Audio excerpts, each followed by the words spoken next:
Et si le soleil se levait aussi à l'ouest, la nouvelle donne économique mondiale. C'est le thème retenu pour les éditions 2012 des rencontres, enfin l'édition 2012 des rencontres économiques du Cercle des économistes à Aix-en-Provence. Ce sera comme tous les ans le premier week-end de juillet. Et Patrick Artus, dans cette problématique générale, vous piloterez une session consacrée aux entreprises, précisément les entreprises à la pointe de la relance du monde occidental. Alors que l'on parle beaucoup de la relance et de croissance aujourd'hui, quelle est la place justement des entreprises dans cette problématique? Elle est évidemment essentielle, je crois. Aujourd'hui, on parle de relance européenne, de plan de relance de la croissance concertée. Il faut se rendre compte que les États n'ont pratiquement plus de marge de manœuvre. Il y a très peu de pays dans le monde qui peuvent dépenser plus d'argent public. On est plutôt en train d'essayer de dépenser mieux l'argent public, mais certainement pas plus d'argent public. On a dopé l'immobilier, la demande des ménages par le crédit depuis 15 ans.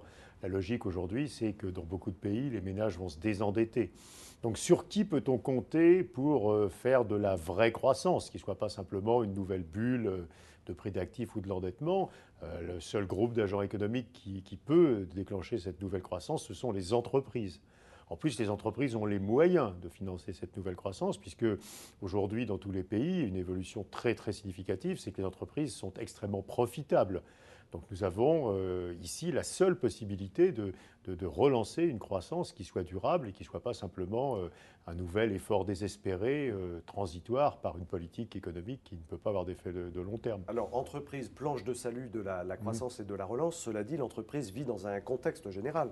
Et les politiques économiques ne sont quand même pas très loin. Donc là, on passe de la micro à la macroéconomie et les deux sont imbriqués Oui, automatiquement. alors il y a deux problèmes, effectivement, l'un de microéconomie, l'autre de macroéconomie. Le problème macroéconomique, c'est que même une entreprise extrêmement profitable n'a pas d'incitation à investir si elle n'a pas de demande. Et ceci est très clair, par exemple, aujourd'hui en Espagne. Depuis le début de la crise, les entreprises espagnoles ont fait des efforts de restructuration absolument considérables, sont devenues les plus profitables d'Europe et n'investissent absolument rien parce que l'économie espagnole est complètement déprimée et qu'elles n'ont aucune incitation à constituer des capacités. Et donc il y a un problème macroéconomique qui est, ça ne sert pas à grand-chose d'avoir des entreprises efficaces dans un environnement où il n'y a pas de confiance, je dirais, dans la croissance future. Et puis il y a un problème microéconomique, c'est que ce qu'on redéveloppera comme industrie productive et comme activité au sens plus large productive dans les pays occidentaux, ce n'est pas les vieilles industries qui sont parties dans les pays émergents. Donc il faut être capable de développer de nouvelles industries qui aient un potentiel de création d'emplois suffisant pour nous ramener au plein emploi. Dans les années 90, on a eu les nouvelles technologies de l'information qui ont créé des montants, des niveaux considérables d'emplois. Si on prend l'Europe, les États-Unis et le Japon, on a créé à peu près 4% d'emplois supplémentaires dans ces industries, ce qui est à peu près la mesure de nos besoins aujourd'hui. Si on avait 4% en plus, on ne parlerait plus de chômage en Europe de l'Ouest. Donc il y a des zones très compétitives aujourd'hui, des zones où les entreprises peuvent plus s'épanouir que dans d'autres régions dans le monde. Oui, mais la question, à nouveau, c'est de savoir pour fabriquer quoi. À nouveau, on ne va pas réindustrialiser avec les industries traditionnelles. On ne va pas refaire un boom sur les technologies de l'information, qui est une industrie mature aujourd'hui, qui ne crée plus beaucoup d'emplois. Donc le vrai défi, c'est de dire, nous avons des entreprises efficaces, profitables, compétitives, et ces industries doivent fabriquer des produits nouveaux qui fabriquent de l'emploi de masse. Et c'est là qu'il faut être imaginatif et qu'il faut aussi se demander comment l'État, l'université peut apporter une contribution. Alors, est-ce que ce sont les énergies renouvelables? Tout le monde a l'air convaincu, mais est-ce que c'est vraiment une industrie qui créera de l'emploi de masse? Est-ce que c'est les biotechnologies, mais qui sont déjà aussi une industrie relativement mature? Est-ce que c'est le numérique? Pour l'instant, le numérique, c'est plutôt des petites entreprises.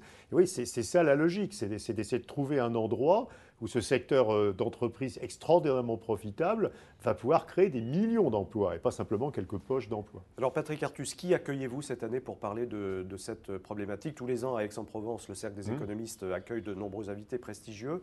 En ce qui vous concerne, pour votre session? Alors c'est une session un peu particulière puisqu'on a deux invités qui sont au cœur de cette problématique. L'un est Henri Proglio, c'est en ce moment le président d'EDF, avant Veolia, et donc sur la problématique effectivement énergétique, quelle est la perspective de développement autour des énergies traditionnelles, des énergies nouvelles, la question du nucléaire, enfin il y a plein de questions qui se posent avec Broglio, la relation avec l'État, les grandes infrastructures. On sait que l'Europe est sous-équipée du point de vue de l'infrastructure électrique, hein, l'interconnexion entre pays est mal faite. Et puis Henri Gallois, qui est jusqu'à une période récente encore le président de... Louis Gallois, pardon, je sais pas ce que j'ai dit, Louis Gallois, qui est le président de ADS, qui ne le sera plus depuis très peu de temps, probablement quand nous serons à Aix, et qui est très intéressant parce que EADS, c'est probablement la seule filière européenne extraordinairement bien intégrée. Des gens qui ont intégré toute la fabrication, leur réseau de sous-traitants sur plusieurs pays, avec une très grosse dépense de recherche-développement. Donc c'est la filière européenne, je dirais, de réussite. Donc Louis pourra nous dire comment on pourrait appliquer cette technique d'intégration de filières et de développement technologique à d'autres industries. Donc un débat entre Henri Proglio, Louis Gallois et moi comme intervieweur. Autour de Patrick Artus. Comme intervieweur habituel. Merci infiniment. Rendez-vous donc le premier week-end de juillet à Aix-en-Provence. Merci Patrick Artus. Merci beaucoup.